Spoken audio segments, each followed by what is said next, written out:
Hello, good morning, and happy Friday, everyone. Welcome to the new episode of Breakfast with Boom. I'm your temporary host, You Can't Beat Cake. And on today's new episode, we are discussing all of the big reveals from Gamescom 2025 and how Xbox's next generation is starting with the ROG Xbox Ally. Thanks so much for tuning in. And now I turn the show over to Mr. BoomStick XL.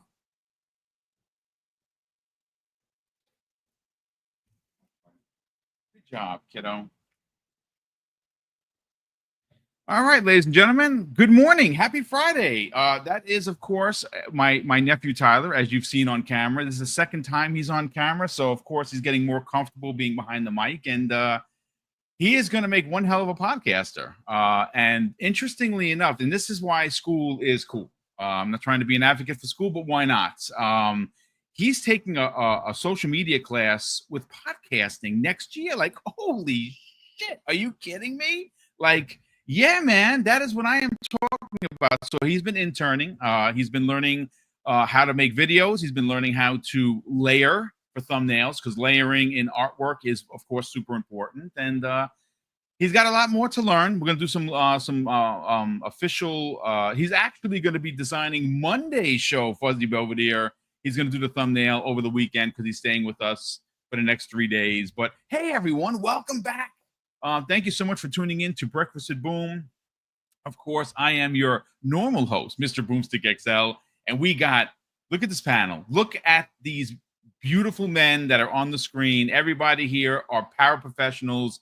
And we got some stuff to talk about. I mean, wow. Xbox didn't just show up. They showed out in the biggest way. You know, we got information from Tim Schafer that we're going to get into on Monday's show.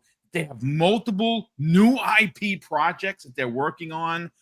We had a little bit of a leak, and I'm sure that Fuzzy was very excited that, you know, Japan might be the landing spot for Forza Horizon 6. For the love of Joe, we have, for the OGs, the He-Man side-scrolling beat-em-up. Oh, my God. And what about Batman? Lego Batman looks to be the Arkham game that we've all been waiting for, but with Legos. I mean, folks, it's a lot. And you know what? We're here for the next, I say 90 minutes. It's probably going to go a pinch longer because obviously, look at this panel. Look at these professionals. So let's get into the introductions. And then, of course, we're going to open up with our favorite 3 games of Gamescom, our pick of the show. And then we're going to then get into the ROG Ally. And I got to tell you, folks, not only was Fuzzy Belvedere right about the S model as it's being dawned, we saw some information that came the way of Keasante, and he's actually, again, for the enthusiast, the big boys, for most people on this panel. But the way Kay talked about the series, I keep calling it the Series S, the S model, or the cheaper model of the ROG Ally, that looks like the way to go, and that's $549. But Silent Cypher has a theory. We're going to get to what his theory might actually be. But Korkenstein, welcome back, brother. It's always a bit more silent when you're not here. No pun intended, Silent Cypher. But you're back with your big opinions, brother. Great to see you here, man. Yeah, thanks for having me. Yeah, man, Gamescom. I'm bummed I missed it again this year. I really wanted to go, but it just looks amazing. They've done so much. And you know, the one thing I actually do agree with Keeley for once is E3's pretty much packed up from here in LA and moved to Gamescom. And that's he's not wrong, man. Yeah, and it's sad too, because I live, you know, you've been here, I live down here and everything like that. But yeah, man, I'm happy to be back. Thanks for always having me on as a co-host and stuff like that, and panel member. So yeah, much love. Well, it's great to have you back, brother. And we're gonna have a lot to get into. Silent Cypher, obviously, Silent comes every other week. Pause. Hold on a sec. We're great. We're actually really happy to have you here, brother, because you bring a wealth of knowledge every time you're on the show, and whether it be on this show or the Xbox International podcast, or of course when you work with Fuzzy and his wife doing horror-based conversations, you're always really good at what you do. But you, I think, are going to be the standout because you have a lot to say about the ROG Xbox Ally and you and I in the green room were talking about a potential saving grace for a miss. We'll get into what you're gonna what your thoughts are, but how you feeling, brother? Welcome back. Well, good morning, gentlemen. Chat, it's great to see you guys, as always. Good to be back. Good to be back on camera. I got my camera issues resolved, Yes. so that's a nice thing.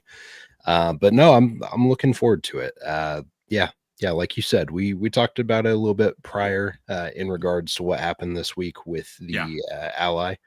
And I think it should be a good time today. I think it'll get a little heated in a couple areas, but it was a hell of a show.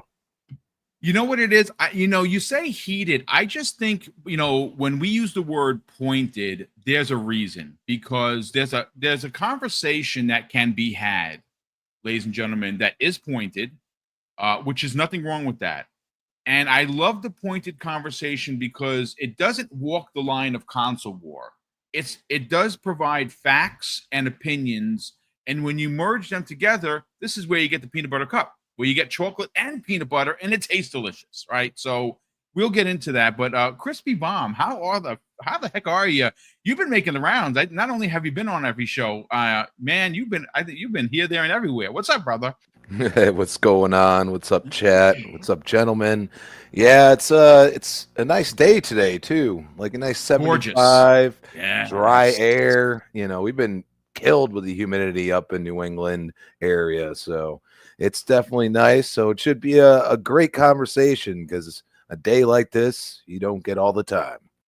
Indeed. And again, beautiful Friday. Again, I'm very happy to have Tyler over for the weekend. We're going to do a bunch of things, play a bunch of games, do some shopping, do some hunting for collectibles, which is what we like to do. But hey, Fuzzy Belvedere, welcome back. Last but not least, best bald head in the business. We're going to get into what you and the wife are doing tonight for, of course, Fright Night with Ferocious Fee. But today on this morning show, we have a lot to get into. Gamescom was amazing. Yeah. Opening night live, I very much enjoyed it. I know some people, booed me through the virtual tomatoes, like, "Oh my God, Boom, you can't give him credit." It's fine. I like Jeff, even though he doesn't know who the hell I am, and it's fine. But we got a lot of games, and of course, that's what we're here for. Here to talk about the games. How you feeling, brother? Welcome back. Oh, I'm feeling great. Glad to be here with you guys. Yeah, it's going to be interesting, because even though we didn't get a price, we're still, I think, going to be in for a treat when that thing finally gets its announcement and stuff like that, and pre-orders open up. Because like I said, that lower model, it was worthwhile, and I always thought that would be, like, for those that are on the fence. But we'll get more into that. But I'm so glad to be here with you guys, and great opening for your nephew. Yeah, thank you, sir. I will let him know that. I appreciate it very much. Listen, shout out to the journalist that's been out there putting the foot to the ground. Jez Corden of Windows Central, Tom Warren of The Verge has been out there putting out some incredible videos. Our very own Tikio K. Asante, who, of course, is not only the host of the Gaming Circle podcast each and every Saturday, he is a big part of Primetime Gaming. And he's been out there making the rounds, so I can't wait to see all of his coverage as well. But I got to tell you, the star of the show is the ROG Ally. It has really, and again, I have a lot to say for when we get to that topic, because I think ultimately what they are doing is simply a glimpse into the future, and that future is very bright for Xbox, ladies and gentlemen. But you know what? Let's get into Gamescom 2025. Obviously, it started on Tuesday with opening night live.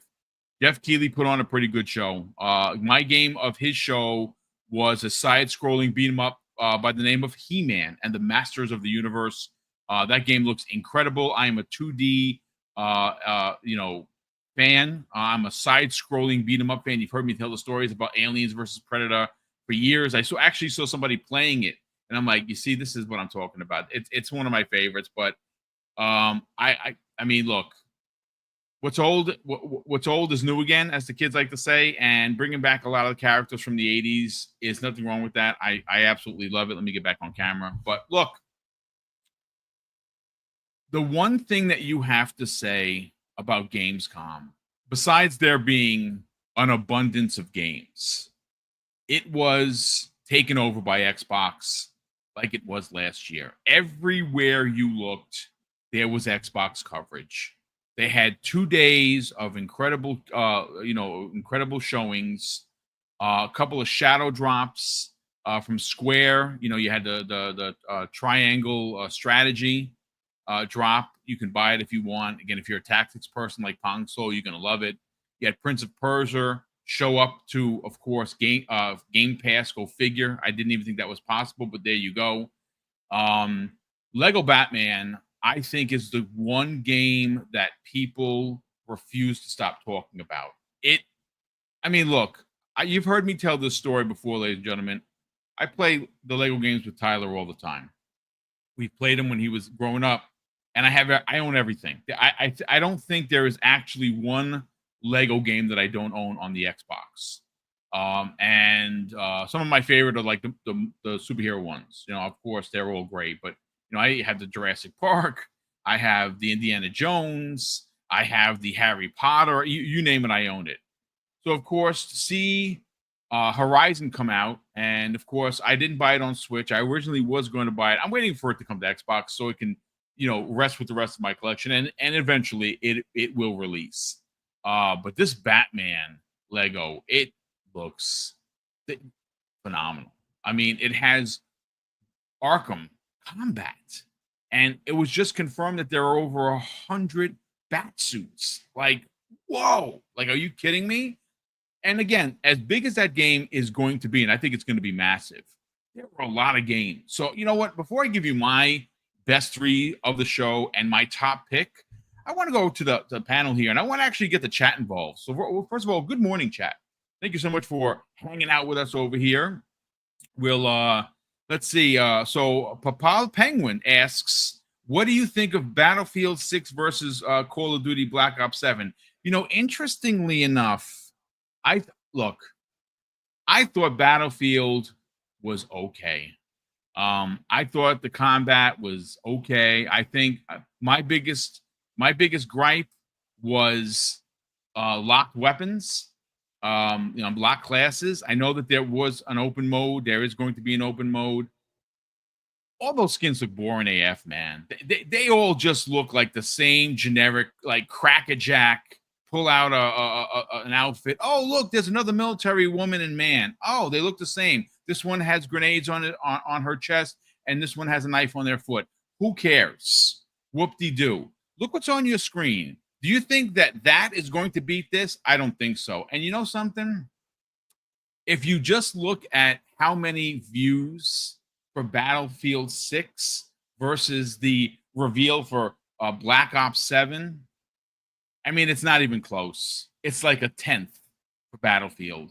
I think Battlefield is a good game. I've already paid for it. I'm buying it. I'm going to play it. But is it going to be Black Ops 7? The answer is absolutely. Look, let me just say this. On its best day, it couldn't lace up Black Ops 7's boots. How about that? So that's my take on it. But Papal Penguin, welcome back, brother. Nice to see you here. Listen, I know people in the chat are like, well, I could care less about skins. You know what? I hear you. You just want to play a good game. And if you want to play the regular skins on Black Ops 7, you can. I like the skins. They got my money. I bought a lot of skins. And am I buying Beavis and Butthead? No. But am I buying like a biker with a skull mask? Yeah, I'm probably buying it. But Cork, I want to go to you first. Okay, so of course, one of the biggest shows of every summer is Gamescom. And once again, both Jeff, Xbox, and a lot of the indies, especially the indies, showed up and showed out. Xbox took over the place.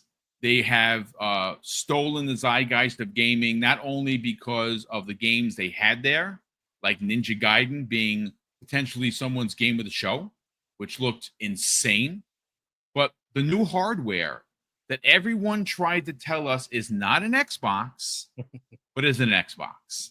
And again, if there is a little bit of a downside, if there's a little bit of a blip, or maybe even a rake step, if you want to call it that, the no pre-order, the no price. But we have a thought and theory as to why that might be. We'll allow you to get into that yourself, because you actually came up with the point when we get to that on the second half of the show. But what were your 3 top picks? Doesn't have to be a game. It could be an announcement of any sorts. And of course, your personal game of the show. Yeah, so I would have to say, to start off, Resident Evil Requiem. I mean, come on, that just looked absolutely amazing. Just the suspense there. I like the fact that they're going to do the mix of first person and third person, it looks like. So it looks like there's going to be some of those forced first person, which I know some people were upset about that. But I mean, I thought Resident Evil 7 really like brought the series back to what it should have been, you know, a long time ago, and it just added that horror feel. And I kind of get the same thing here from this game. So I'm really looking forward to that, and it looks good. I mean, yeah, the RE engine might be a little dated, but I think it still looks pretty good for what it is, as long as they get that horror feel in there, and you know, those classic puzzle solving. I'll be fine with it. I think it's going to be awesome. The second one would be Silksong. I've been waiting for Silksong a long time. I have it in both of my fantasy leagues, as a game that's going to probably get like 90s or so. I can't wait for it. It just looks good too. Like the combat feels crisp. And plus I'm a huge fan of like Metroidvanias. So that's another big thing for me. Yeah. Is the Metroidvanias there, and Team Cherries. I mean, they did an amazing job. I played through most of Hollow Knight. I don't think did I get the 1,000 on it. I can't remember if I did or didn't, but I know I got pretty far up there. I got like the multiple endings and everything like that. So it was definitely one of my game of the years, probably that I've ever played. The next one, I would say, is Lego Batman. I've been talking to a few people that got their hands on it, that have been able to play it and see it and everything. It's basically 100% the Arkham games, but Lego, which is awesome. Because I love the Lego, the building and everything in it. It's just fun. You know, it doesn't matter how old you are, you're gonna love Legos, you know. It's just you can't hate Legos. It's one of those things that are just universally loved. Oh, until you step on one, then yeah, then you can maybe you'll hate them. Yeah, maybe you'll hate Legos a little bit, but you go back to loving them. But yeah, it looks amazing. You know, it just has that Lego feel and that Batman feel. It didn't look like they tried to go too jokey with it. Like some of the stuff was pretty funny. You know, they always have that nice balance. You know, sometimes they go a little overboard on it for me, but it just looks and feels like a Lego game, and more importantly, a Batman game. And especially if they could lock in that Arkham kind of style gameplay, I think they're gonna have like a real winner on them. My biggest like disappointment is that it's coming at the end, or in 2026. Yeah. So I was hoping, I was like, dang it, I'm gonna have to wait, you know, a few months for this. But I would say Lego Batman is probably pretty solid. And then for my game of the, or the I guess whatever the big moment of the show for me, it wasn't a game, it was the ROG. That was it for me. I think it looks amazing. I'm glad I waited for the handheld market to mature a little bit. I still think it's in its infancy stages. I think we're going to be seeing a lot more on the handheld sector, especially as they take off. You know, I think a lot more people, especially with something like we were calling it the Ally S. That everybody's calling it the S. It's crazy, dude. Yeah, the Ally S is what it's gotten dubbed as, which is, I mean, it makes sense. Honestly, it's a missed marketing opportunity, but I don't know if that was a ASUS decision, or if it was Xbox. I don't know. I mean, I'm pretty sure that, you know, they could technically still change the name. Yeah. They're like, we'll give you the X, but you can't have the S. You know, that we still need to keep it somewhat ROG Ally-ish. So I don't know. Who knows? I'm just guessing. But yeah, it seems like a missed marketing opportunity there. I am with you guys. I am disappointed. No pre-order information or things like that. But from what I've heard and what I've read, you know, I don't know how true this is. John he's a friend and he's actually a really good dude. I trust him 100%. So if he says it's something, I'm gonna believe him. That they're going back to the drawing board on pricing. I guess when they released it, they said that it was they were kind of shocked by, I guess, some negative, but I didn't see a lot of negative. Everyone that I talked to, they're like, yeah, I was ready to drop the $8.99 on it. Like that's I didn't think it was a bad price point for what you're getting for handheld wise comparative to, something like the only other, I mean, like the Switch. Yeah, maybe there's the Steam, but it's like the top of the line. I think the only other one would be the MSI Claw A1, I think it is. I think that's the only like next comparable one, and that's like $999. So I didn't think the price point was that bad, honestly, but I'm not going to complain. If they want to make it cheaper, please. I'm still going to buy one when it probably comes out. So we'll see what happens. I am kind of disappointed on it, but I hope if the rumor is true, it is because they're trying to figure out a way, hey, how can we subsidize these costs? Whether that was, maybe it was Asus that came up with that price point just to keep it in line with their other ROG allies. Because I think they did raise the price on one of them, or did they lower it? I can't remember. A while back they did one of them, but yeah, they've been tinkering with the prices, but it's all stayed around the same, like that 500 to 600 for like the kind of lower end model, and for the cream of the crop, best one, it's like about $899 to $999. So we'll see. I think that was probably for me. We got to see a little bit more, just more so because we actually have people with hands on. Yes. And that's the thing. They actually are playing it. So it's not like, oh, we're just going to show you pretty images and videos. And no, these are actually people that have been playing it. And I've been reading all of it. I've been talking to all of them just to kind of get a feel. And they're like, it's no joke. Somebody was playing Forza Horizon 5. And they said it plays better and smoother than the Steam OLED. They said and this was the S. This was the S model. They said they're getting 60 frames easy, no dips, no nothing. It was just a beast. The ergonomics on it just feel amazing. And they said, Kei Asante said too, that the S is probably going to be like, they pretty much built this all around that. And then the X is just kind of a little extra toppings on top of that. But he said if people get the S, they shouldn't be bummed out they're not getting the X. I'm paraphrasing, of course. It wasn't like word for word, but he basically was saying that people, I don't think people will be upset with what they're getting with the S. It's like the mainstream, casual, friendly version, and then the X is going to be like the hardcore fan base for people like us.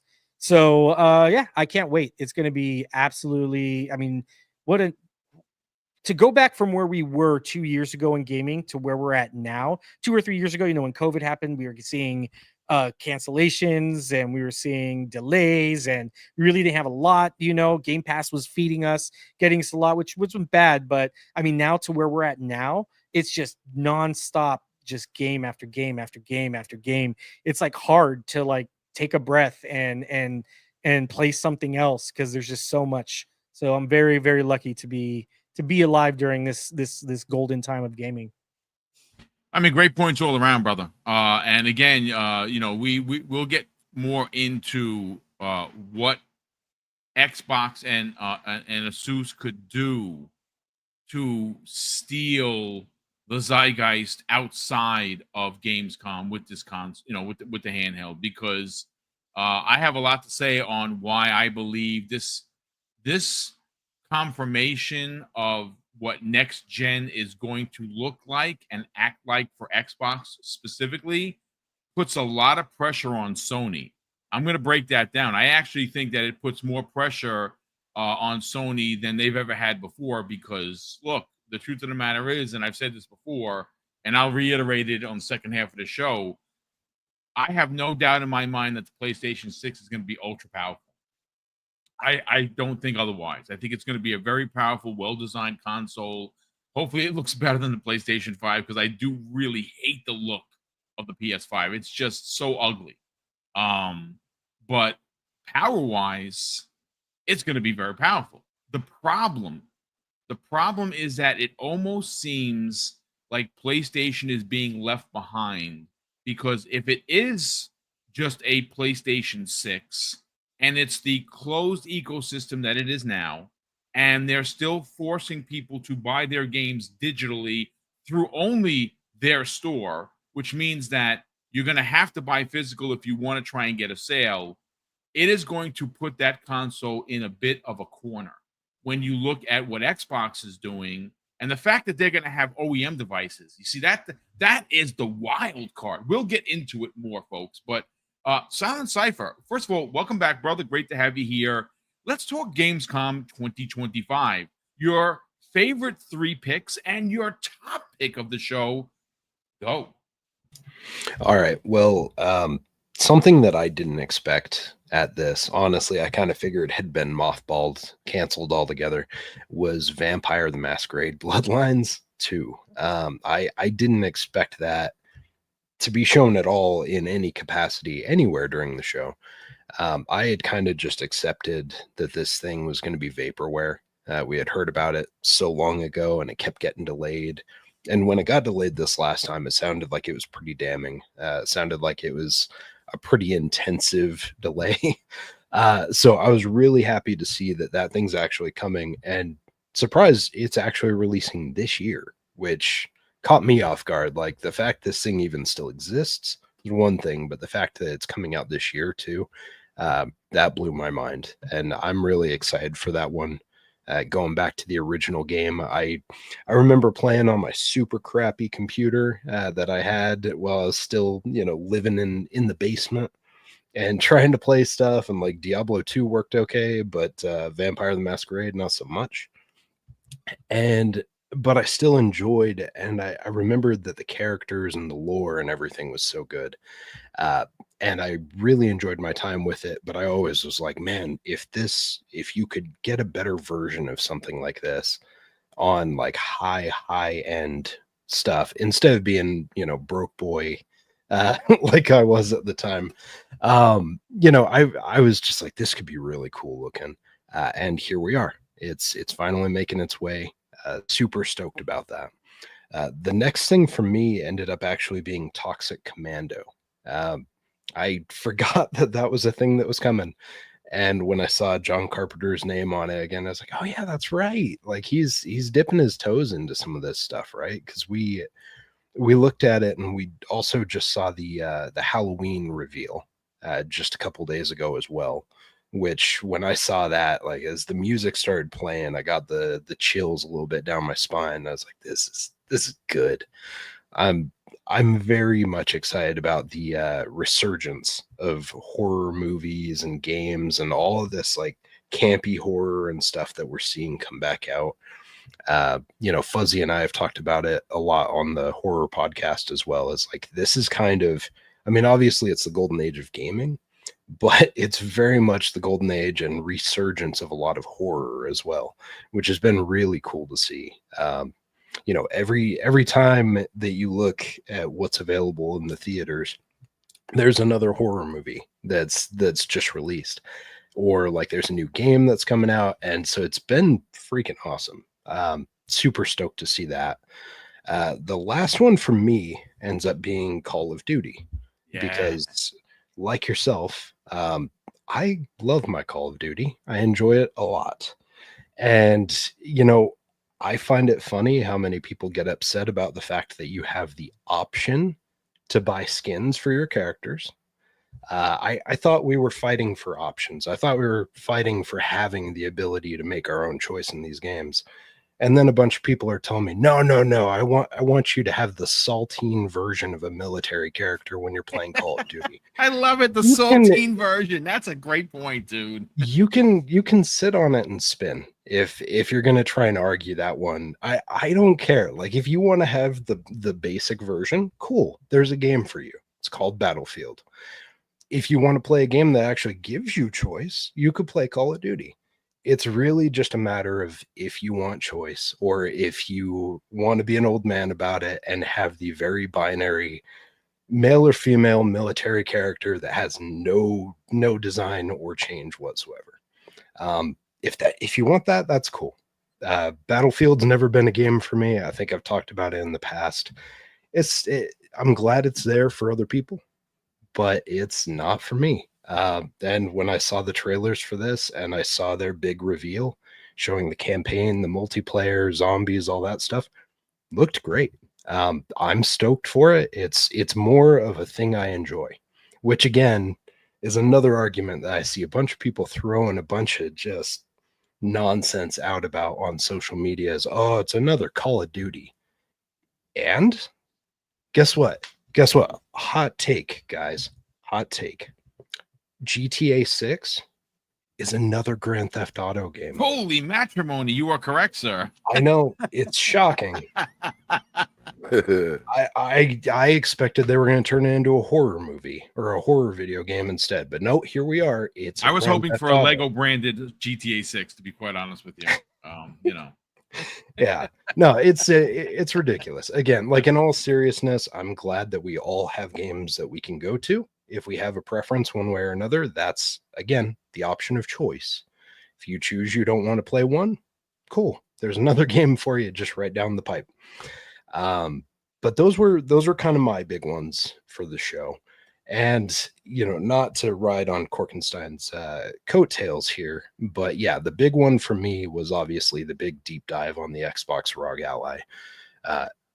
The deep dive that they had on this thing was really good. I felt like the timing was great. The specs for this thing are where I want it. For both versions, Yes. Like you guys were talking about, it's very approachable on the low end, and it's great for us folks that want to go a little bit over the top with the bigger version. And I'm really looking forward to having it. You know, that was one of my biggest knocks on the original ROG Ally was the fact that I had to jump in and go through the bogged down version of Windows just to get to my Xbox stuff. Yep. And it looks like they've taken care of that. That was one of my number one complaints. And it looks like they've made it a more streamlined process.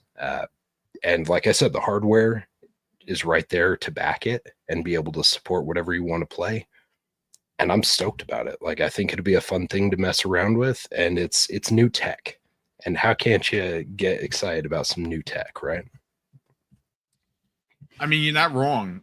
Look, what you have to look at is Xbox attacked Gamescom from both sides, basically closing in and just taking over the conversation, right? We knew that Xbox for games, which is one of the most important things for gamers because we need games to play. The hardware can be the hardware.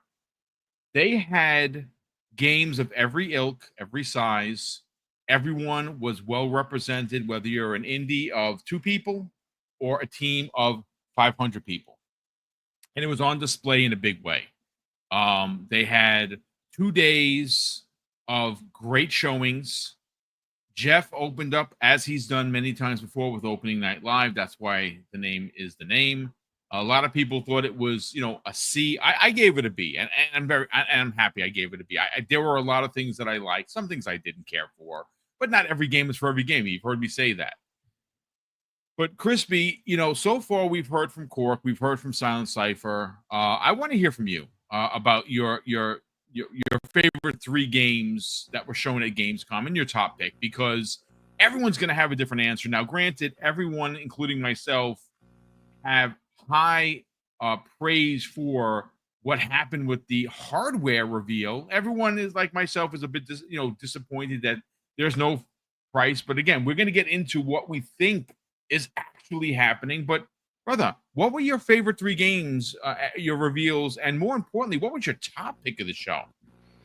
All right, well, it's not the ROG announcement. I'm just letting everybody know.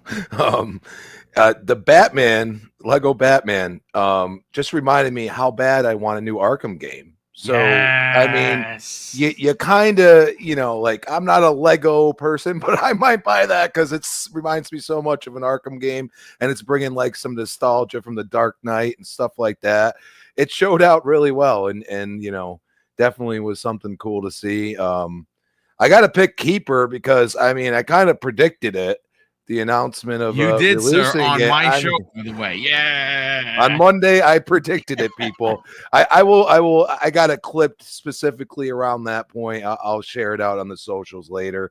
So I have to pick that. I mean, and honestly, I mean, it's Tim, and you know, regardless of, you know, the little gameplay we saw, I mean, he was hilarious as always. So yeah, it was definitely entertaining as well.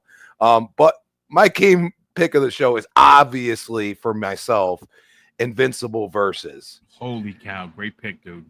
Any game, and I'm gonna leave it at this. And I love the gameplay, by the way. I love they were playing right there. That was just, they need to do more of this stuff. And I understand, like, really Gamescom is about that, but they stepped it up this year with the gameplay.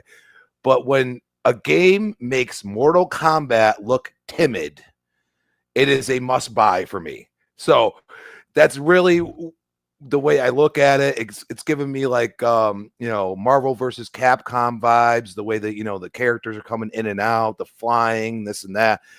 And the brutality is spectacular, and I love it. And it's reminding me of like why I bought a Sega when I was a kid, because I wanted the blood from Mortal Kombat 1.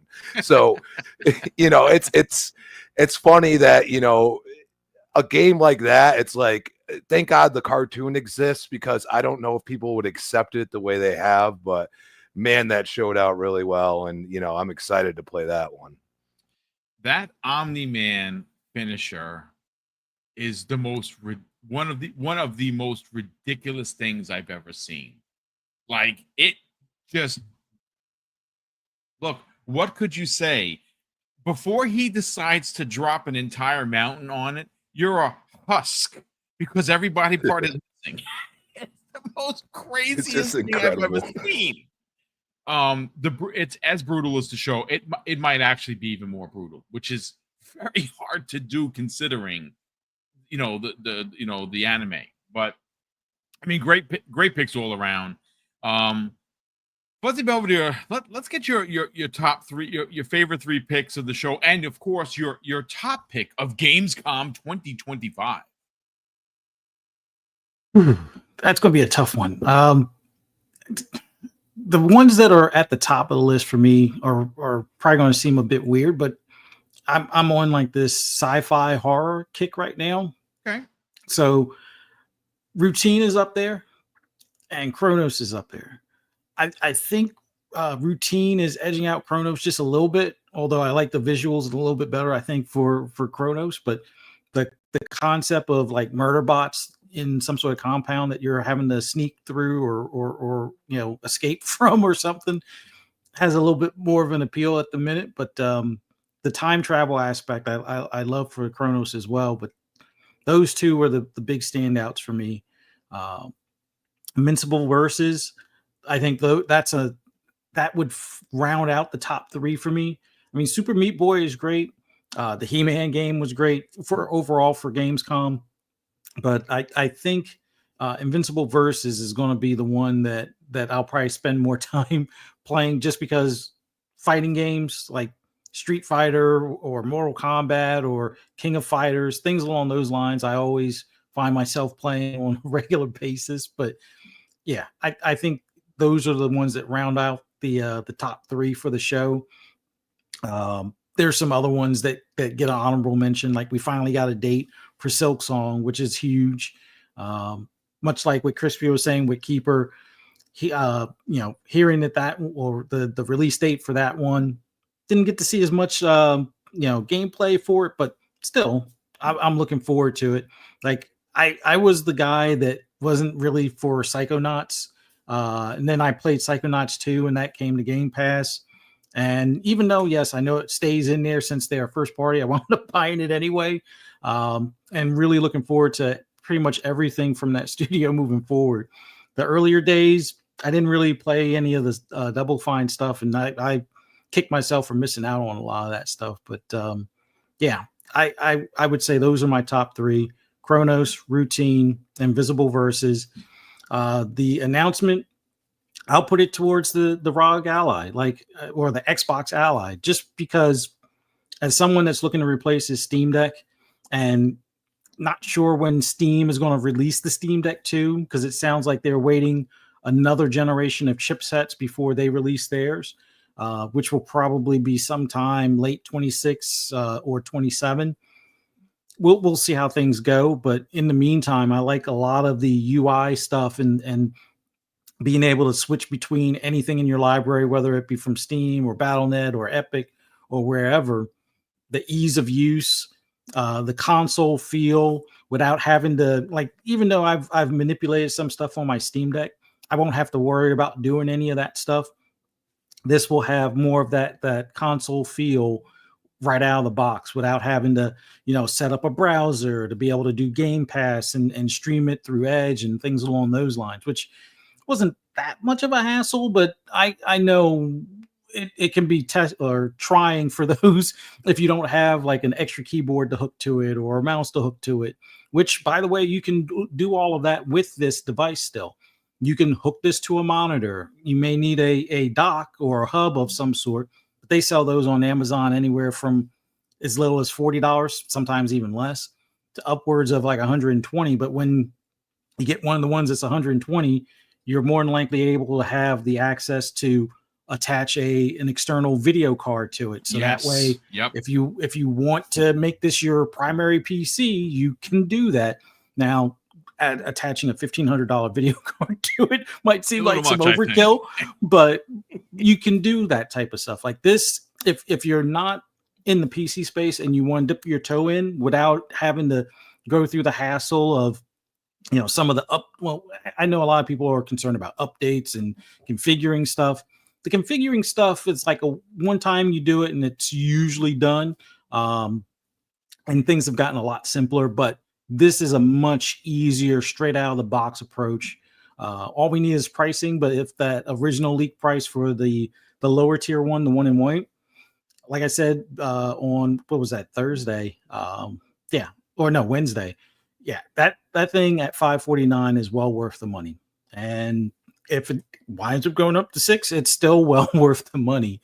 It's only when it gets to $700 that it's kind of right at where the tech costs, which that's to be expected. But then again, not everybody's going to want to part with $700 when, a Series X is going to be more powerful. It's just that you can't take it everywhere and play it on the go. You can take it somewhere and play it at the hotel or take it to a friend's house or whatever. But, for portability, those basically PC handhelds, cosplaying as consoles, they're awesome values. And I think the way Xbox is moving with what they're doing with the software and what they'll probably do with all the updates that they'll do for pretty much the next couple of years and beyond, you'll more than likely have a way to finally play your console stuff natively. Although you can also do the streaming stuff, which, I know some people are like, well, why would I buy this to use it as a PS, almost like a PS Portal? You can still do that. And that's the main reason why Xbox is doing like the Play Anywhere, as well as streaming your own games. And the console streaming has gotten much better. But for native stuff, for the Play Anywhere titles that are both PC and console, over 1,000, titles that are pretty much most of your most recent ones from the past 3 or 4 years, but they do have older titles mixed in there as well, especially some of the first party. Yeah, I would say a good chunk of your library is ready to go right out the box. Your saves, your progress are ready to go right out of the box, with very few exceptions. Like Fallout 4, I think, is one of those. But there's workarounds to get that progress carried over as well. But I'm looking forward to it. Know the release date, hoping the pre-order date's not too far off. Hoping, and I'm sure we'll get into it, hoping that the pricing, the leak pricing, is pretty close or spot on for what those devices are. But if they make them less, I'm not going to complain. Yeah, we have some thoughts and theories on to what could possibly happen. And again, we'll get there. But let me give you my picks.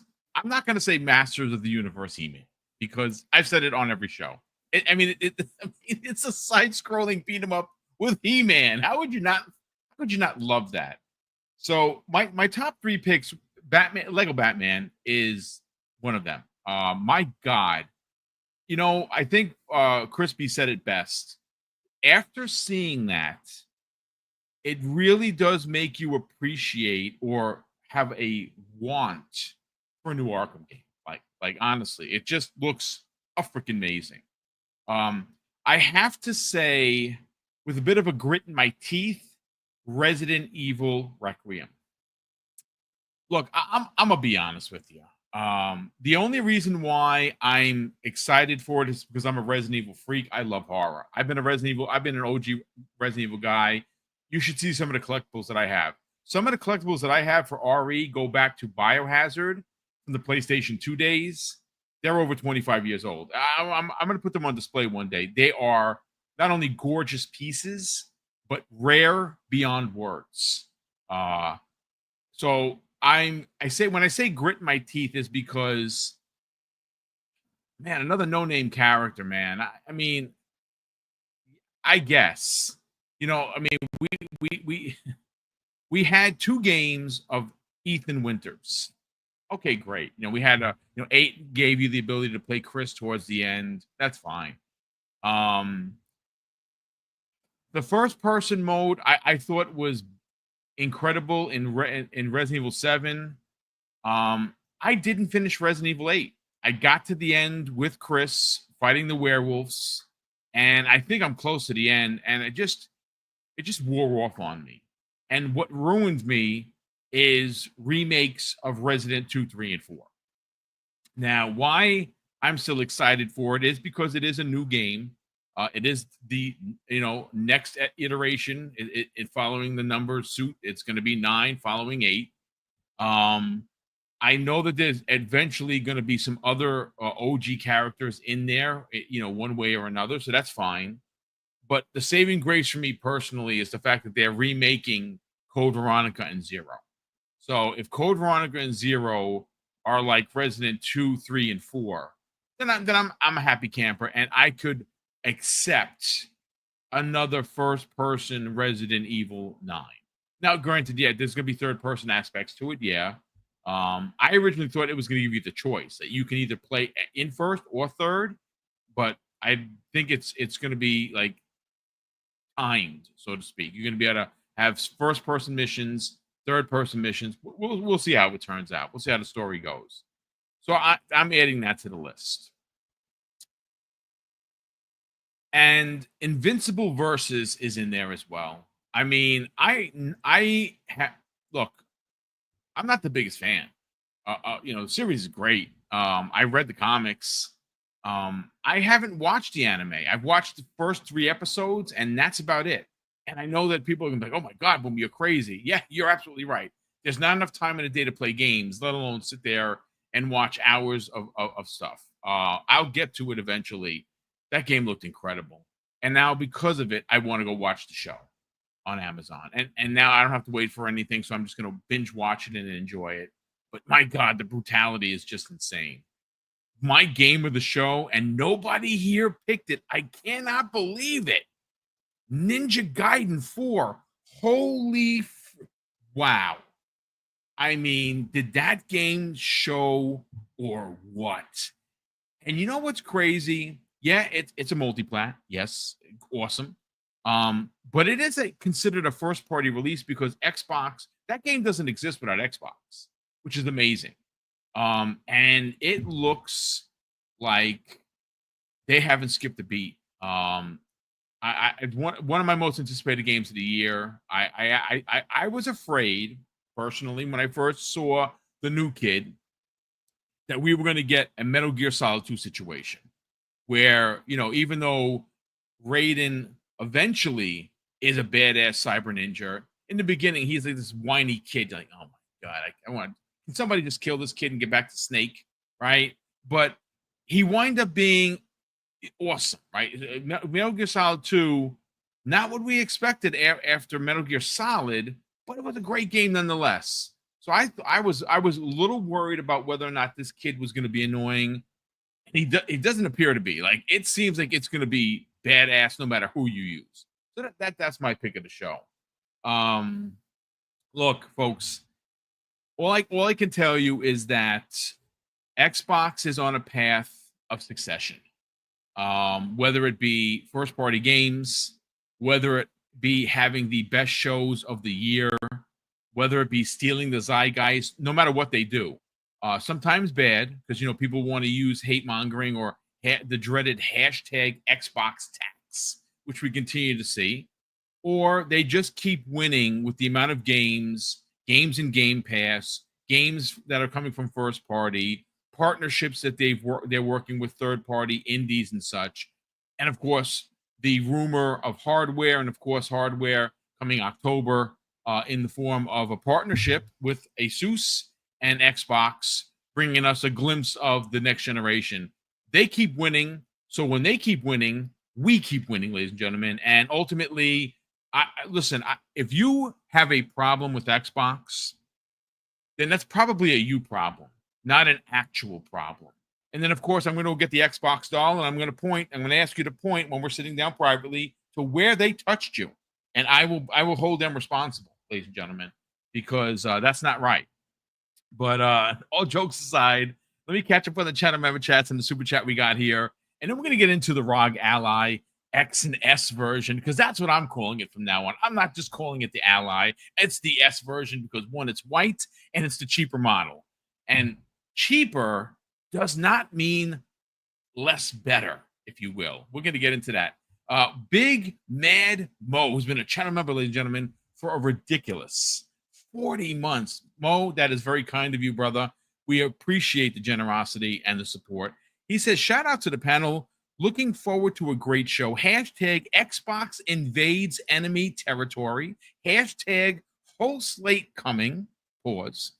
Hashtag PlayStation following Xbox. That's very true. Hashtag Xbox better. You forgot one, brother. Hashtag Xbox butter, because it is. So shout out to Big Mad Mo, brother. Thank you so much for the support. We have Outbreak Gamers, of course, that is led by the one and only Web Dave. So Web Dave, thanks so much for joining us, brother. And of course, tune into Web Dave's show with Hargeet Chani and guests Sunday evening, because he has upped his game with the content that he puts out. So of course, we want to support him in every way possible. And he says this, ladies and gentlemen, after being a channel member for 34 months himself, everyone hit the like button. And that's very kind of you to say, brother. Yes, please hit the like button, ladies and gentlemen. He says, Boom, thank you for all that you and Mrs. Boom do for the community and for your level of excellence and integrity. That's very kind of you to say. Yeah, I mean, the integrity aspect of it is something I hold super important. It did when I was in uniform. And being someone that has integrity, my pops was like, that's like one of his big things, honor, integrity, treat people how you want to be treated. All of that stuff is super important. A lot of people forget how easy. A lot of people forget it, and it's very easy to forget it. I like doing things the right way, and sometimes doing it the right way is slower, and you don't get as many subs, you don't get as many views, and that's fine. I would rather do it the right way than be a shining star that burns out real quick. So thanks so much for the kind words. Will the Broke Boy Insider says this: can you buy PAX East tickets yet? Thinking of going. I don't. I'll find out for you, because I'm going to be going this year. I missed the last couple of years. I've been to 4. PAX East is one of my favorite shows to go for. It's a big fan show. And you know what's interesting? I have never gone as a content creator. I will try to get there for sure. And if you're going to go, well, I'll get you the information. I have some friends over at PAX.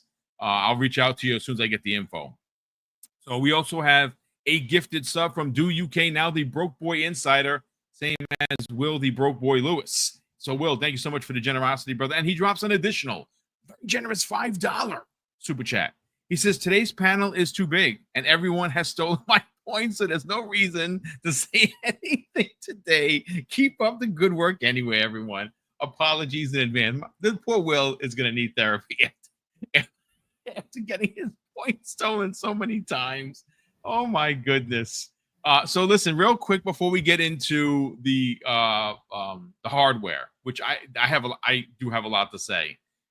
I just want to kind of give you guys the heads up on just for contention, right? Just for pointed conversation. So there are people in this chat that don't like the skins for Call of Duty, and I understand, right? Some of them are ridiculous. Like you're running around with Beavis and Butthead.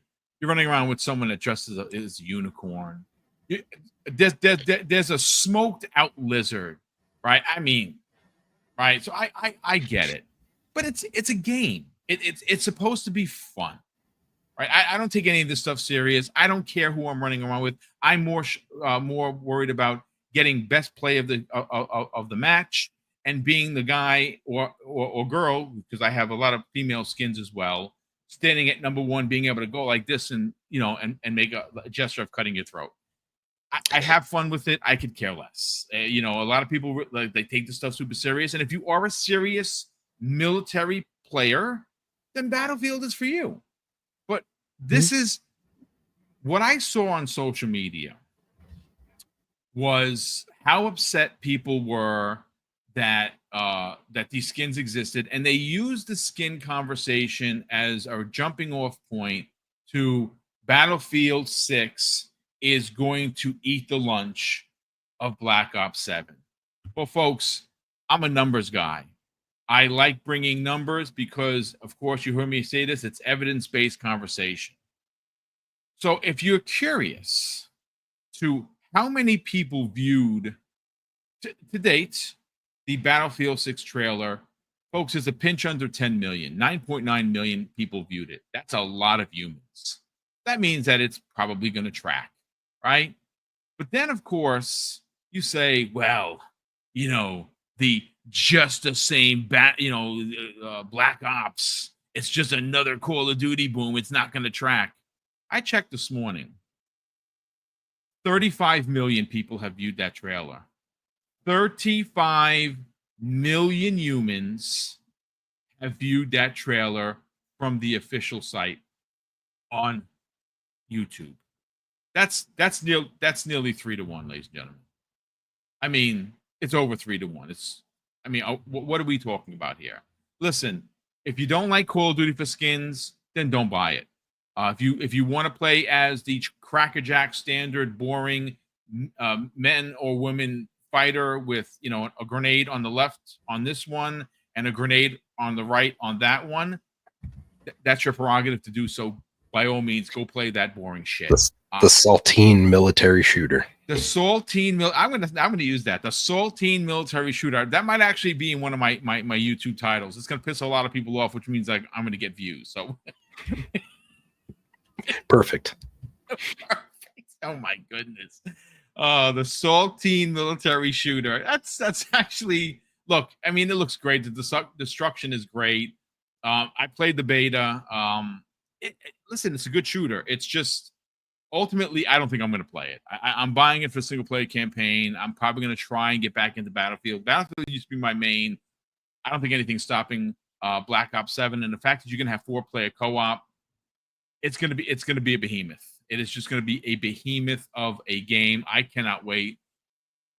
But Cork, I want to go back to you because I do want to talk a little bit pointed about the ROG Ally S and X, because ultimately that's what I'm calling it from now on.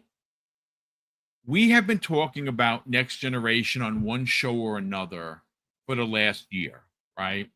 And this goes all the way back to when Sarah Bond said that the next Xbox console, the next generation console, was going to be the most powerful console they've ever produced. And it might be the most powerful console ever released, right? Now, again, PlayStation 6 is going to come out. It's going to be powerful. But I think it's just going to be basically a more powerful PlayStation 5. That's ultimately what it's going to be, because it's probably going to be a closed platform as it's been for decades. Now, a lot of people don't have a problem with that, but I won't be buying a PlayStation 6 because I won't need to. One, because Sony's going to be putting their games on Xbox. And if they don't, I can get it through Steam. So I'm not buying a PlayStation 6. That's a far-gone conclusion. But when you talk about next generation, based on what we saw at Gamescom 2025, next generation is starting in October. I don't think a lot of people understand that. We are getting consoles that are not only going to be top of the line handhelds, they're going to be top of the line Xbox handhelds. And I know that there are going to be people in this chat like, well, it's not really Xbox. Folks, look, stop ice skating uphill, because all you're going to do is break your ass on the way down. They're Xbox consoles. Xbox put more than 50% of their effort into this thing, and it has an Xbox button, and it's branded as an Xbox device. Yes, it is an OEM device. I understand that. But OEM devices is something that's happening for Xbox. Will it happen to PlayStation or for PlayStation? Probably not. And that's fine. But Xbox is moving the bar once again. And these Xbox handhelds are going to come out, and they're going to be able to do something that has only been rumored to be happening for next generation, and that is take console gaming and open it up to everything, giving you, the player, choice. Something that Sony doesn't. Sony's biggest detractor right now for the PlayStation 6 is that it's going to be a closed platform.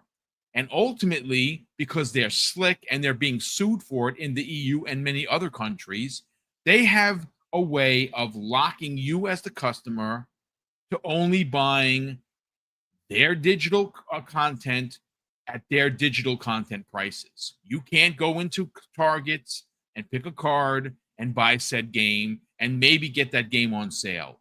You can buy a physical copy of a game, and we know that physical for PlayStation specifically is somewhere around the 13% mark of the populace. Most people buy digital, which means that they are stuck buying Sony games from Sony at Sony prices.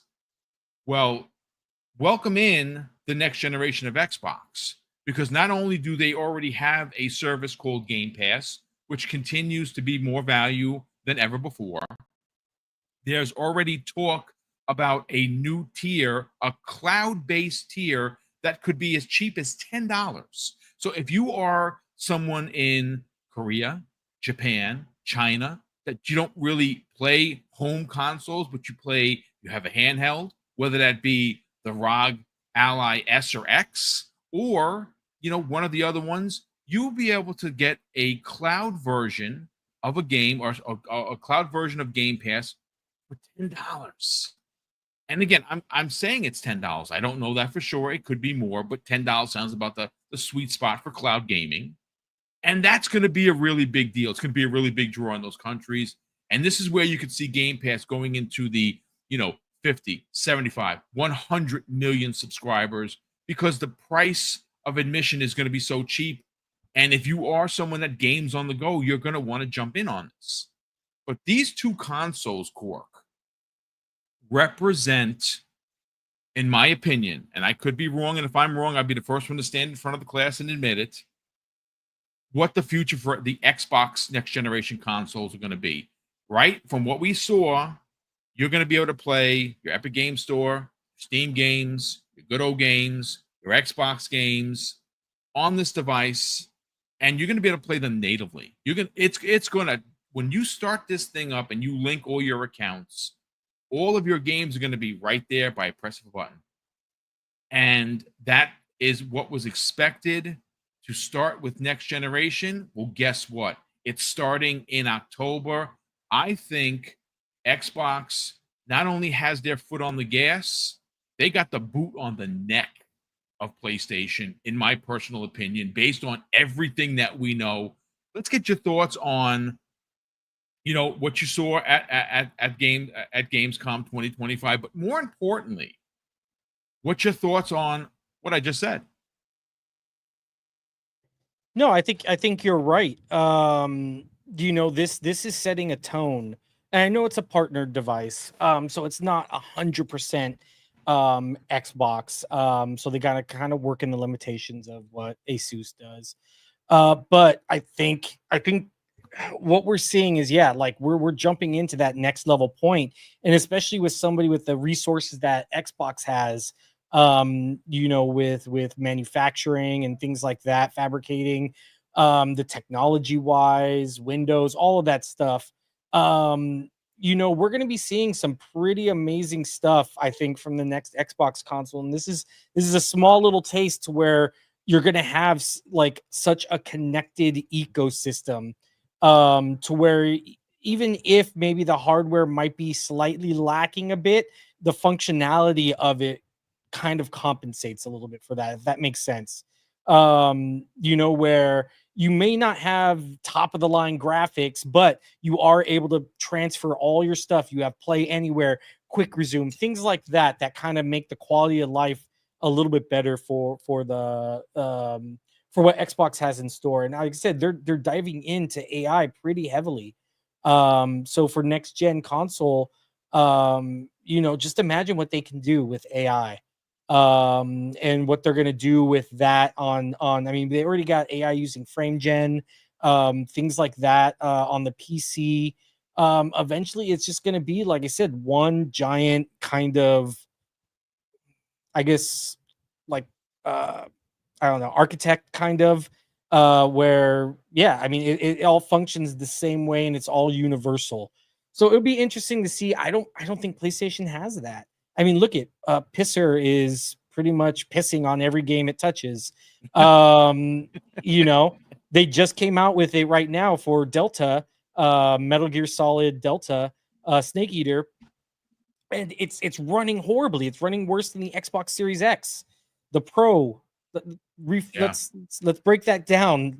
The Pro is running worse than the Xbox Series X right now. Which just raised its price, by the way. Yeah, for that game. We've and this isn't the first time. I'd be like, oh, okay, maybe it's Konami or something. Maybe they're it's UE5, which I'm sure played some part to it. But no, it seems like almost every game that utilizes the Pisser technology just has horrible issues. And that's not the case with Xbox. Like I said, people have heard me talk about it before, about the GDK, how you're developing for one at the same time, basically a PC and console. You just have to add in certain things to bring in that Xbox ecosystem. But for the most part, it's all unified. You're developing all for the same ecosystem. It's developer friendly in that sense, to where you're not going to be getting stuff. Like I said, the issues that you have maybe with Pisser technology that nobody's ever really used. They don't know how. I know it's like PSSR, but it's just way funner to say, better to say Pisser. So it'll be interesting to see how PlayStation pivots, because once again, we're seeing the two, which is fine.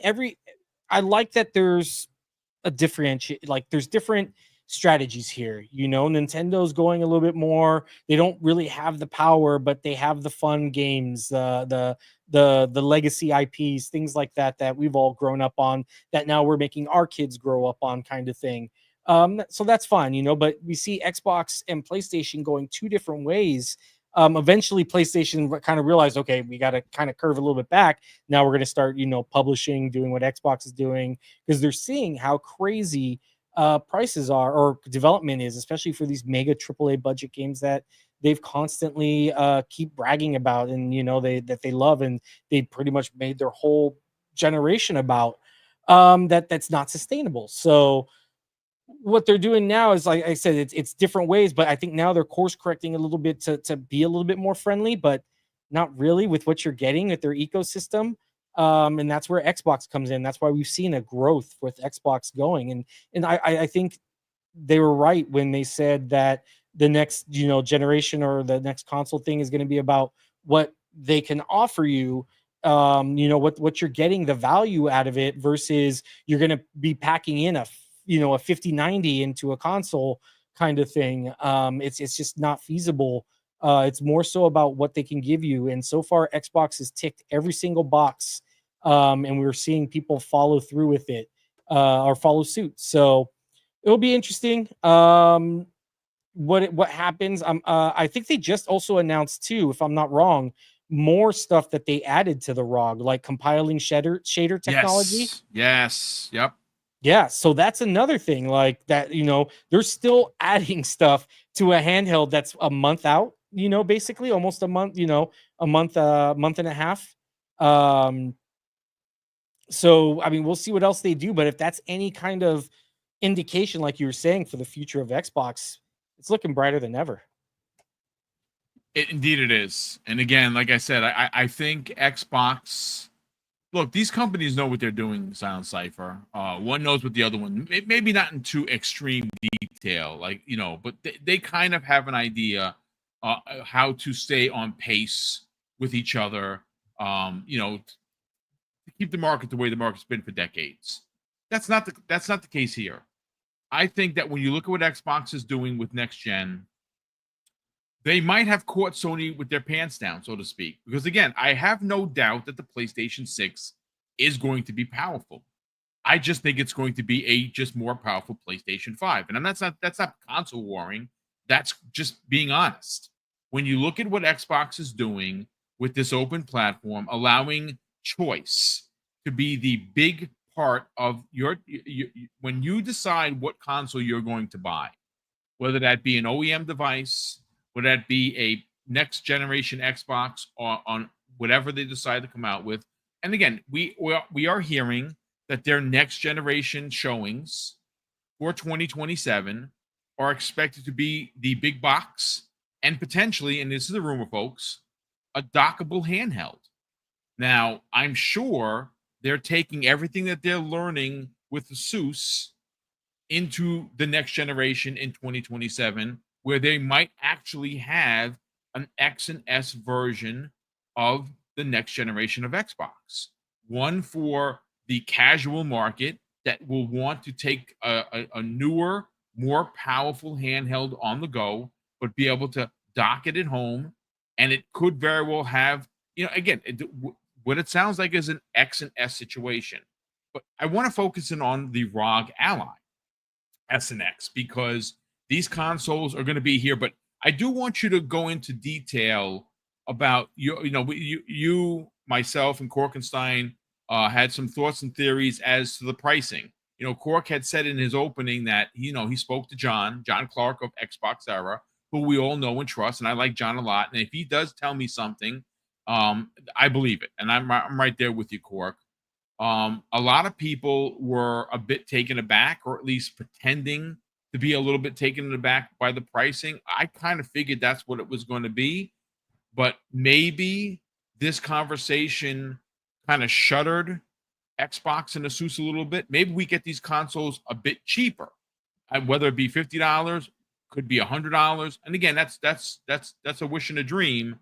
But what if it's cheaper rather than more expensive? And I say that with some additional context on the back end. Sony just raised all of their consoles by $50.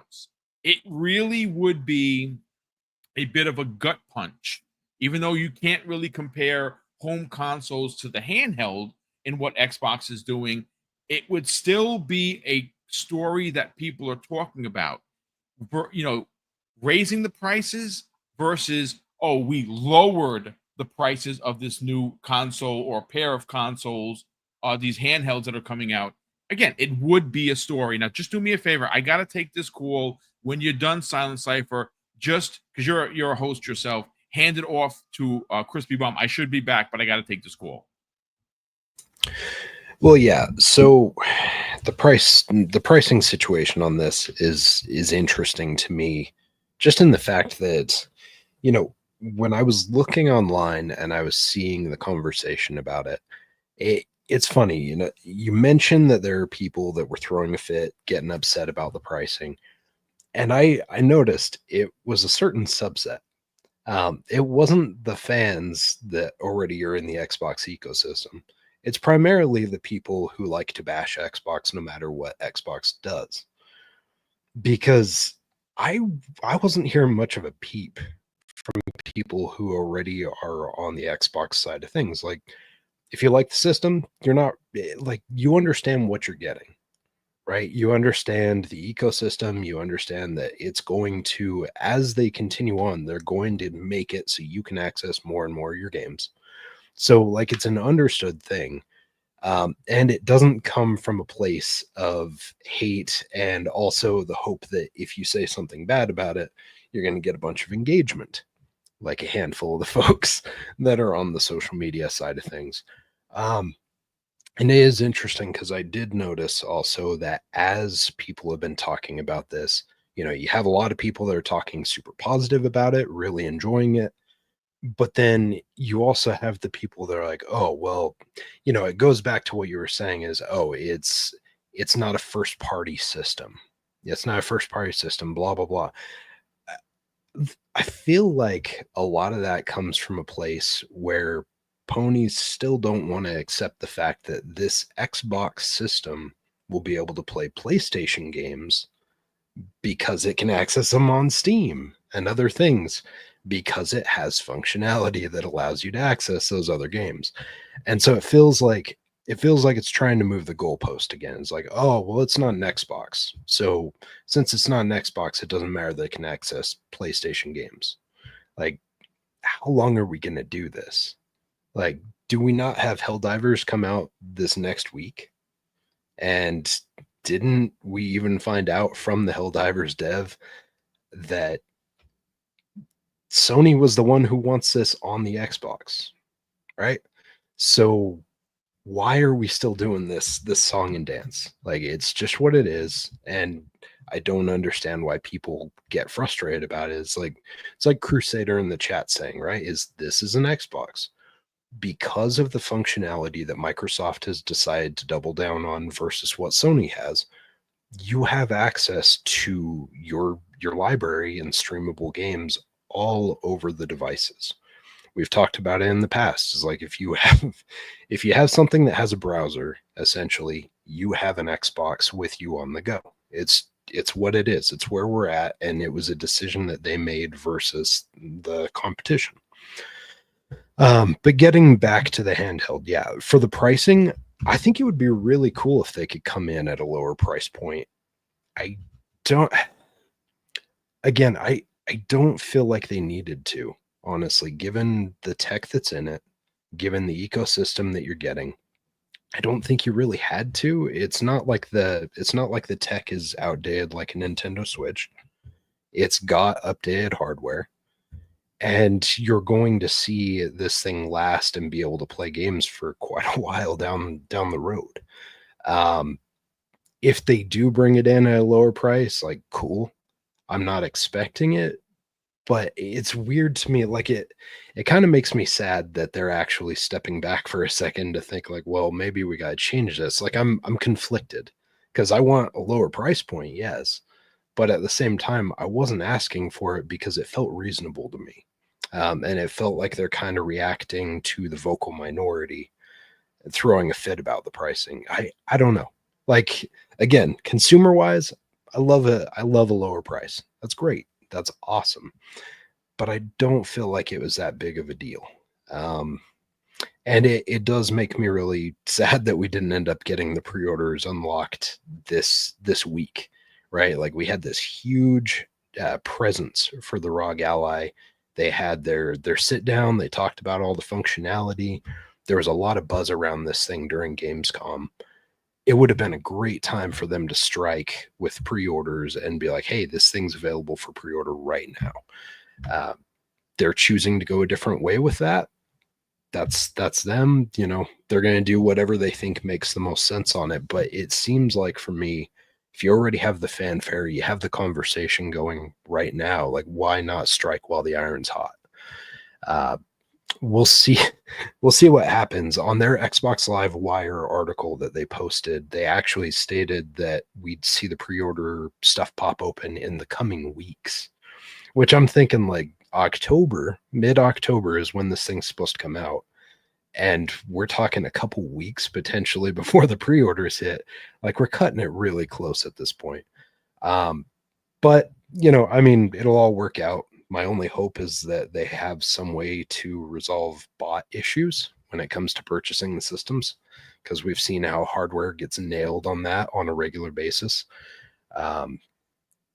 I don't think they're going to have any hard time moving units. Even at an $8.99 cost, I think it's going to move. It's understood now what the ROG Ally hardware is like. It's very durable. It's a very decent piece of tech.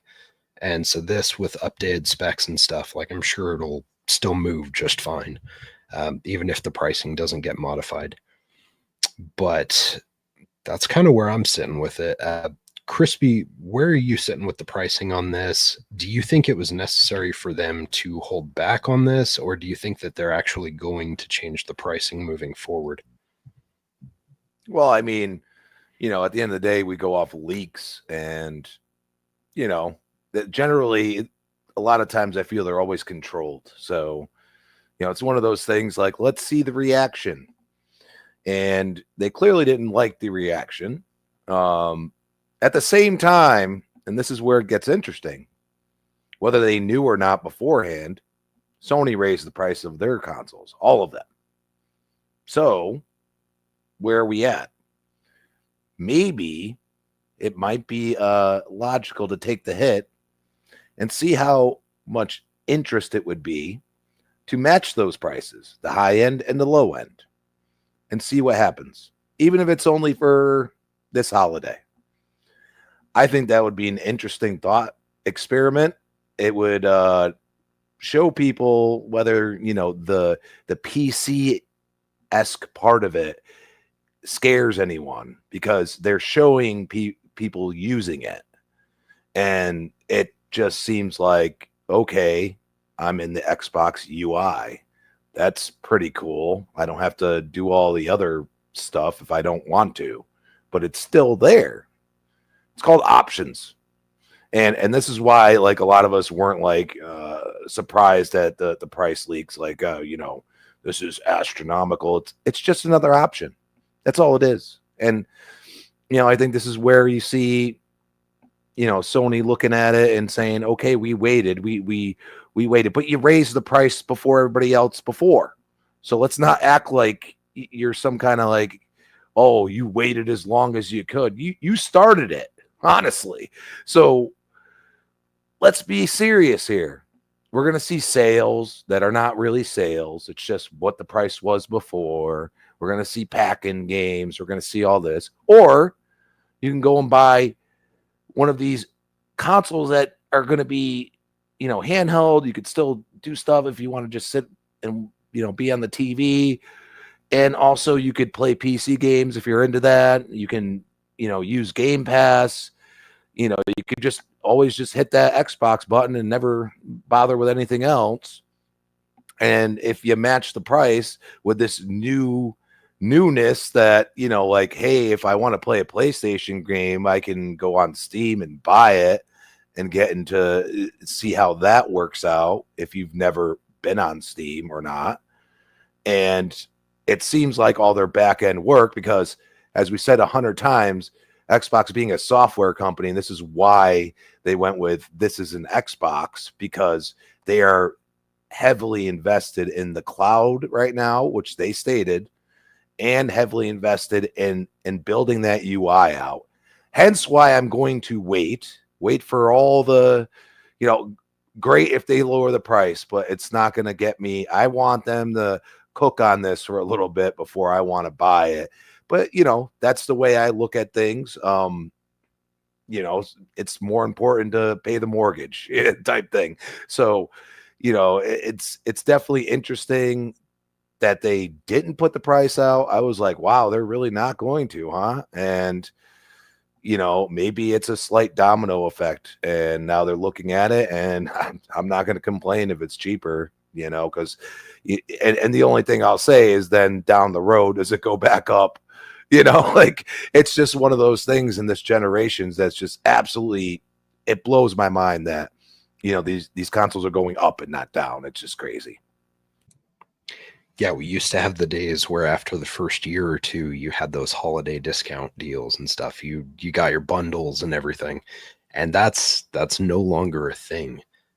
This generation's been very strange when it comes to the price cadence, and I get, obviously, things have changed.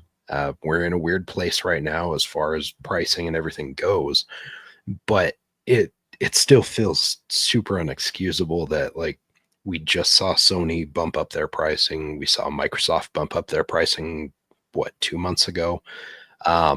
Usually 5 years into the gen, these things are winding down as far as cost. So the fact we're going up is not a good sign. And it feels like if you're wanting to get anyone involved in the ecosystem, the hardware is going to be a hard one to see move at this point. Like if you have new hardware coming and the price is higher, okay, it's going to move because it's new hardware. But the old hardware, raising the price on that, like that's just basically ensuring that you're going to have stuff collecting dust on shelves, because at this point the pricing should be going down. Yeah, interesting time for that. Hopefully we'll see a change this coming generation, and we'll actually see that kind of modify. Yeah, I don't know. Fuzzy, have we gotten your take on this yet?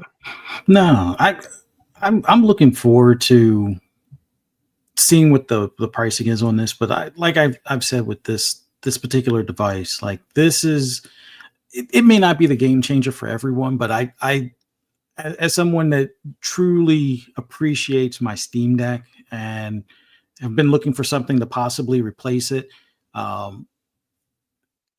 this is like the best option. And hopefully the original leaked pricing is what the pricing winds up being. Hopefully whatever caused PlayStation to raise their price doesn't affect Microsoft at this point. It would be nice to kind of do that dig into the open wound for Sony with them raising prices. Go ahead and drop the price on both of these $50. I think that would send a nice shot across the bow, as well as send a message to a lot of those that may be on the fence for a PC handheld. Like I've said it time and time again. Like I know there's a lot of home console players that, one, aren't really interested in PC, and two, might not be interested in like a handheld or a portable, and don't necessarily see the value in it. And I was one of those, but I was like, oh, the Steam Deck, yeah, I can, I don't have to worry about, focusing on my PC or where I place it in my house. Like right now, I'm getting ready to transport it from the bedroom to my my podcast room. But like having that Steam Deck, the cool thing was just being able to sit downstairs, watch TV for a bit, and then switch over to the Steam Deck, which I don't have the dock on the TV for downstairs. I have it for the one here in the bedroom, but docking it worked well for me. Although I would say maybe if it's a Twitch shooter kind of game, it might be you might notice some lag at worst case scenario, but I'm not noticing it. Like I'm not a guy that's also playing at 120 frames. Like 60 frames is the sweet spot for me. Anything above and beyond that, I'll notice, but it's not like that's the above and beyond target. Like I'm not going for 300 frames in like a CS:GO kind of game or anything like that. But these handhelds, I think, are gonna make it easier for people to try like some of these like side scroller beat 'em ups or Metrovanias if they're not already into those. And it's like having that, like, let me basically unplug my Steam Deck here. Having that in hand. Well, now considering the ergonomics of it, having something that feels more like a controller at the end, and it's not like they took a dig at Sony about it, where they basically cut the controller in half. It's not like that. They actually tuck it in so you don't have to like flare your elbows out or anything like that. You can actually hold it in a comfortable, position in your hands and everything. Having that type of device on the go, or maybe you're at the dealership while your car is getting an oil change. If you don't do them yourself, like I'm getting up there in age, so it's like I'm not changing my own oil anymore these days. But things along those lines, like having that type of device while you wait, a few spare moments here and there type of thing. It's a quick way to get gaming in. There's a lot of games that play well on these types of devices. I know a lot of people are like, well, what about 1080p and blah, blah, blah. It's like a screen that size, even though it's smaller, it's not like mobile phone small. So it's good for the eyes, that like a 720p for like the one in white, or 1080 for the one in black. And then if you do decide to dock it, there are upscalers that will work well with your TV. So putting it to a 4K TV shouldn't be any big hassle. There were a few people asking as far as like, oh, it'll be like the first Xbox device that could play PlayStation games. I mean, outside of like the Helldivers and stuff, but yeah, it'll be one of those first Xbox devices that can play, PlayStation games. And if you want, I know some of the games on Steam will allow you to link your PSN, and if you choose to do that. But I was letting somebody in the chat know that there's an app like you can see on the Steam Deck. You have to go through a lot of the back end to add apps or sideload things like Chiaki, which allows you to do the same remote play that the PS Portal can. So if you're comfortable with doing things like side loading, like if you're an Android user more so than like an iPhone user, unless you're like an original iPhone user from when you could, jailbreak them and things like that, side loading an app like Chiaki. And then if you should choose, like let's say you have a PS5 or even a PS4 and you want to do the remote play, you could use this same device to do that without having to buy a PS Portal. So you have a range of options with this type of device. This could be the equivalent of what they wanted for Xbox One, where it's the one device to rule them all kind of thing. You can play PC games, you can play Xbox games, you can play PlayStation games, and you can do some of the emulation. Not going to go into further detail on if you choose to emulate Nintendo or even Sega games for that matter, although Sega's not going to send the ninja lawyers after you if you do, but Nintendo might, so you got to be careful. But this device, being able to play all of that at a price point, if starting at the $549, hopefully it stays at that, or maybe it gets dropped $50 as well. I know there was a lot of people, and I think this is one of the ideas that Will was mentioning, and I'm going to wind up, reiterating it, not necessarily stealing it, but just give him credit on mentioning that the pricing, when you compare this handheld to a under the TV console, it's not really a fair apples to apples kind of comparison. You're paying for the portability or the convenience thereof. Like if you look at pricing, although it really depends on the type of laptop versus desktop. But if you're trying to go for an apples to apples gaming laptop versus a gaming rig with similar chipsets, you're going to spend more on that portable laptop because it's portable as opposed to the desktop that can stay in one spot and you don't have to worry about it. The portability comes to having to shrink things down and do more thermal and heat dissipation stuff, so that way it doesn't burn up or brick itself kind of deal.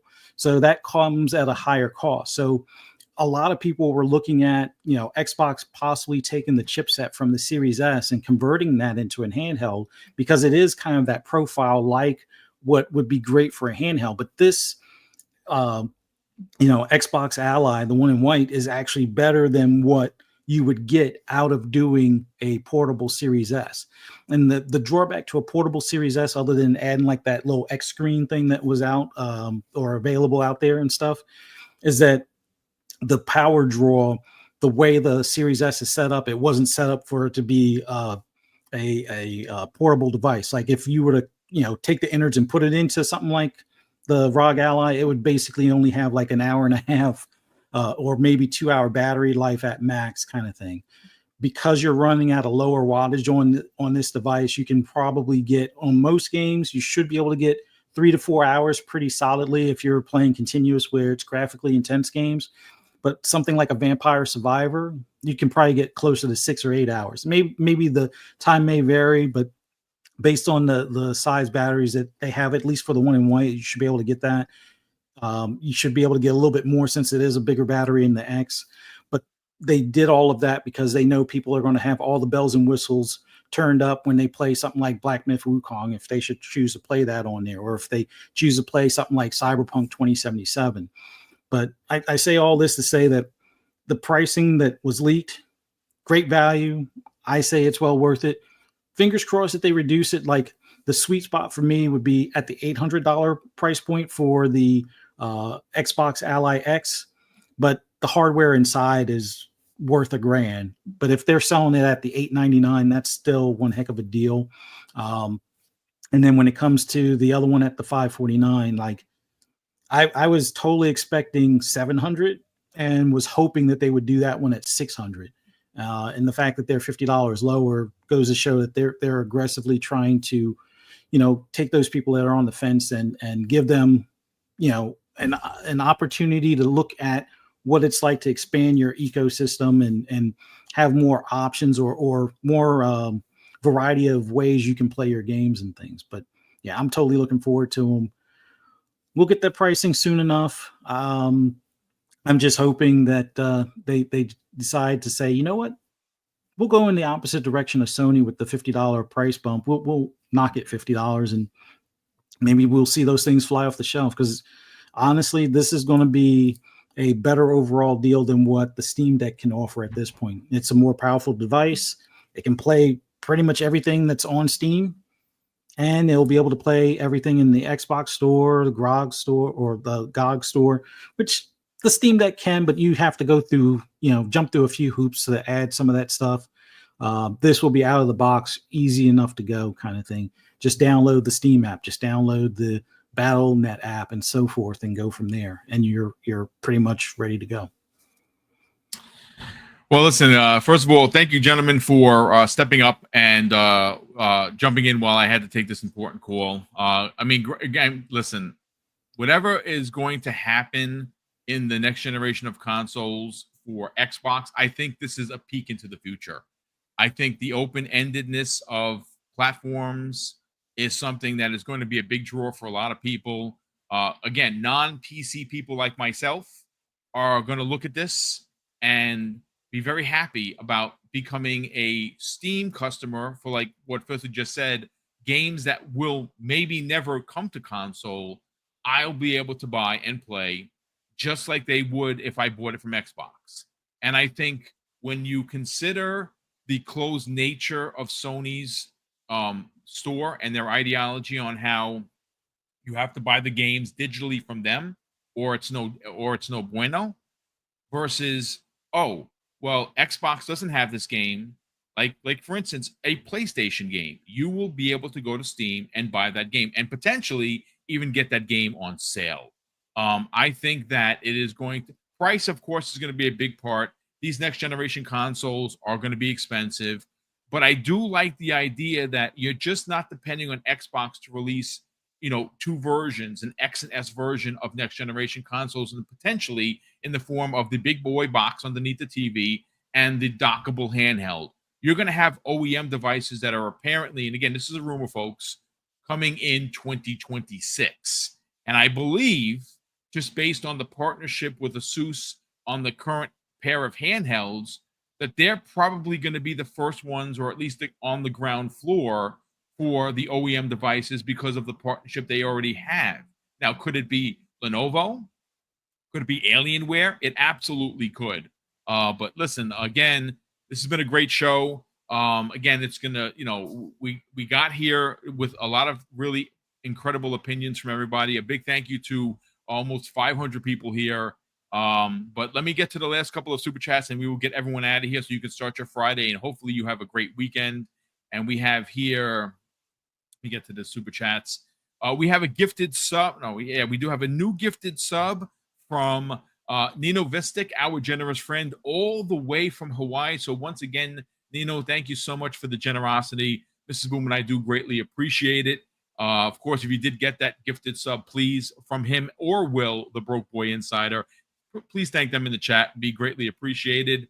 And let's get to the outros. And then I'll have my nephew Tyler come in and do the his outro for the show. But we'll start first with Corkenstein. Cork, sell the brand, brother. What you got going on with the Xbox podcast? And when you guys bringing it back? And more importantly, where could people potentially subscribe and follow you on social media? Yeah, as always, thank you for having me on again. It's always great. I mean, Silent, Crispy, and Fuzzy, and you, and like it's the full cast again. So it's always great to hear their opinions. Your chat's always so awesome. Absolutely love love talking with them, and just so positive, and there's great discussion. So as always, thank you guys for making it awesome to be here. For me, you can follow me at the Corkenstein. I think it's, let me see, right there, on Twitter. or Blue Sky or Threads. I'm mostly just active on Twitter. I need to start branching out to Blue Skies, but yeah, Xbox Talks, we're still working on the memorial show for our co-host. We did have a giant a big post for him. A lot of people came out. Stein even posted on Twitter about it because, like I said, we work a lot with them. We do a lot with Xbox, so it's really cool that they acknowledged it. Kepler Interactive, the publishing company, they even reached out and did like a donation and post and all this stuff. It was really wholesome. So we're working on. We want to get everybody that can. So it's hard to get every schedule lined up. So that's just the whole point of like is we want to make sure everyone's there. So after though Xbox Talks, I don't know, I might just rebrand it under Korkenstein Gaming. I just kind of got to see what the general process or what the general thought is. If I have somebody on the team that wants to help me, we'll build it. And then we are actually doing a giveaway right now, celebration of Gamescom. LG reached out to us on the Xbox subreddit. If you want to win a C5 42-inch LG TV, go join the subreddit. Go take a look at the post. We'll be giving that away. I think September 3rd is when we're announcing the winner. But that is going on right now. Well, thank you so much for being a part of today's show, brother. And again, I'm so glad that you got some backup from Xbox and some other of the publishers. I think that's a really, really big deal. And that's what community is all about. So it's great to see that your co-host that passed away, people are stepping up in a big way. Obviously, if there's anything that we can do here at Double Barrel Gaming, we'll talk privately and you let us know and we'll help promote and even be a part of it. So you let me know. And once again, Cork, thanks so much for being here. Silent Cypher, let's sell the brand, brother. Obviously, you've been busy. You've been, doing, you've been here, there, and everywhere. So, your schedule has been a little wacky. Let's talk about the Xbox International Podcast. And more importantly, the time you spend with Fuzzy Belvedere and the missus on, of course, Fright Night with Ferocious Fee. Brother, sell the brand. Where can people follow you on the socials? And more importantly, find you on other podcasts? Right. Well, Boom, thanks for having me, as always. It's great to hang out with all you guys, Cork, Crispy, and Fuzzy as well. And Fuzzy, he'll have to tolerate my shenanigans later this evening, so he's not out of the woods yet. But no, it's always great hanging out with you guys and talking about everything going on right now. Sometimes we have some more heated debates and conversation. My apologies if I upset anyone in the chat about skins, but it is what it is. As far as where you can find me, so you will hopefully be able to find me again eventually on Wednesdays on Xbox International Podcast. Due to life and everything, I feel like all of us hosts on that have kind of had to take a hiatus. I think Louis jumped on a few times with some folks here and there, some guest hosts, but primarily he's focusing on doing the morning shows for now, just while we're kind of in a flux. So hopefully I'll be back to that. But of course, tonight on Friday nights, I'll be hanging out with Fuzzy and Fee and Presto on Fright Nights with Ferocious Fee. Fuzzy will mention some more of that here in a minute. And of course, you catch me here every other Friday hanging out with these guys, these beautiful bald men. Except for Cork, and I don't know about Crispy. I haven't seen Crispy, but I'll assume you have a full head of hair, sir. Besides that, catch me anywhere on social media. Find me as Silent Cypher. I'm pretty much on everything except for Twitter at this point. So feel free to add me, Threads, Instagram, whatever, and feel free to add me on Xbox also. If you see me playing some games, hit me up. Let's try and play some games. Awesome, brother. And real quick before we bring Crispy on in, we have a super chat from Day Reezy. Slight to you, kind sir. Thanks so much for not only being here as you always are, but for supporting the channel. He drops, ladies and gentlemen, a very generous $5 super chat. And he says, I have an unused PSN from 2013. Should I finally use it when I get the Xbox handheld? ? Not that I care to use it.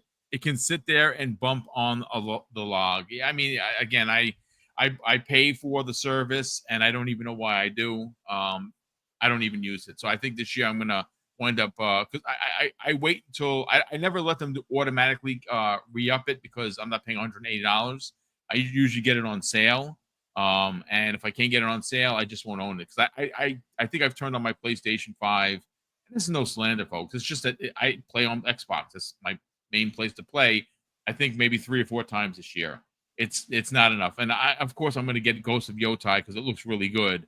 But even then, I don't know if it's worth having. But thanks so much for the generosity, brother. Crispy Bomb and Sell the Brand. Where can people get the crispy truth with receipts on the socials? What else you got going on, brother? At Crispy X, Crispy 28 Xbox Live, and I believe I can join Monday on the lunch break special. So, guess we'll see you then.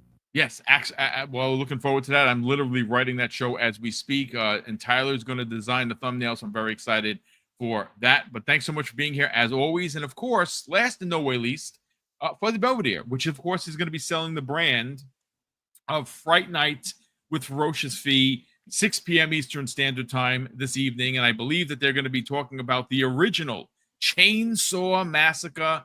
And that's a fun topic because that was really like wild back in the days, and it's based on a true story. A lot of people don't know that. I think it's just, slasher horror. It's actually not. Sell the brand, Fuzzy Belvedere. Where can people subscribe to you and the Mrs. YouTube channel? But more importantly, follow you guys on social media.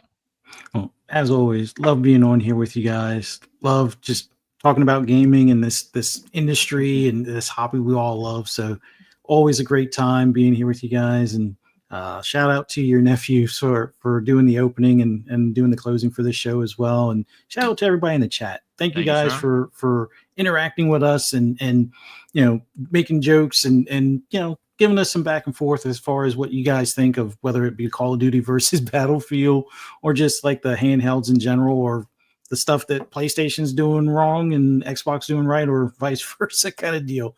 It's always in good fun. And yes, attack those backlogs, because I see quite a few of you have made mention, trying to wipe them out by September. Good luck with that. I try to stay on top of it. I'm probably buried until midpoint next year. So if GTA came out next week, I wouldn't be able to get around to it. But yeah, all in all, love being here with you guys. For any of those that want to hear my rambles and rants on anything gaming related, just do a search for Fuzzy Belvedere on social media. Put the link in the chat for both me and my wife's YouTube. Tonight, as Silent Cypher and Boom had made mention, we're going to be talking about Texas Chainsaw Massacre at 6 p.m. Eastern Standard Time tonight on Fright Night with Ferocious Fee. If you've seen the original or have seen the remakes or any of the sequels, come hang out. We're going to be chopping it up as far as whether it's, the new versus old, or just in general, how they don't necessarily make horror movies like they used to, kind of thing. But all in all, we'll have a good time. Come hang out with us. And everybody else, hey, be safe. Have fun this weekend. Watch some horror movies. Play a lot of video games, because there's plenty out there to play. And hope to see you guys first thing on Monday right here for Xbox Lunch Break Special. All right, everyone. Hope you all have a great weekend. And I'm going to close out the show with something that is incredibly important to me and my Theo. Hopefully one day it'll be important to you. And that is something that my Theo's dad taught him when he and his brothers were kids. He would say, Craig, treat others how you want to be treated. And also, it doesn't cost anything to be nice. You live by those rules, son, I can guarantee you're going to have an awesome day. So take care, everyone. Have a great weekend. And we'll see you next Friday on the newest episode of Breakfast with Boom.